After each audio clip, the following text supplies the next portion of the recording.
bubong tapos mga kahoy.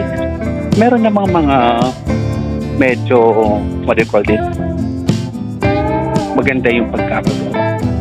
So ayan, di ko lang alam kung magkano ang renta ng kanilang mga ka-teachers. At dito rin meron silang maliit na tindahan na pwede nating bilhan ng ating mga pangangailangan. At meron lang silang ina-advise guys, dito, dapat pagka mayroon kayong mga dalang bata or mga lasing, so kailangan nyo po i-guide gawa ng wala pong lifeguard yung resort na to. Ayan. Ayan guys. So ito ang kailangan guys. Ito guys, ang kabuuan. Napakaganda ng lugar.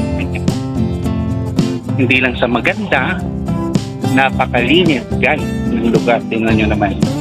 So mini-maintain ng mga nag-work dito o ng mga lokal ng Punta Maria na pinapanatili nilang malinis at maayos ang kanilang resort.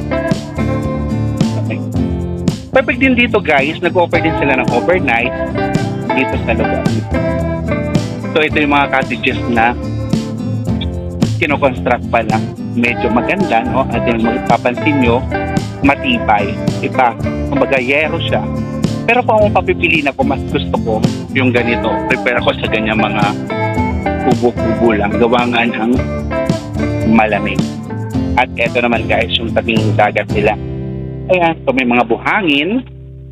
At meron mga pebbles dito. May mga bato-bato. Napaka-relaxing ng lugar guys. Tingnan nyo naman. Ayan. So ito yung tabing dagat. Ngayon medyo malaki ang alon gawa nga ng naulan. Oo, ilang araw lang naulan dito. Kaya ganyan yung ano. So siguro if ever naman ay magsiswimming, much better siguro dito lang sa park na to, sa tabing dagat. Pero ma-okay lang naman kasi medyo malalim na rin. Last time na pumunta ako dito, meron silang net or volleyball sa laro lang. Hindi ko lang alam ngayon guys kung meron silang mga water activities na pwede enjoy ng mga tao o mga bisitang na punta.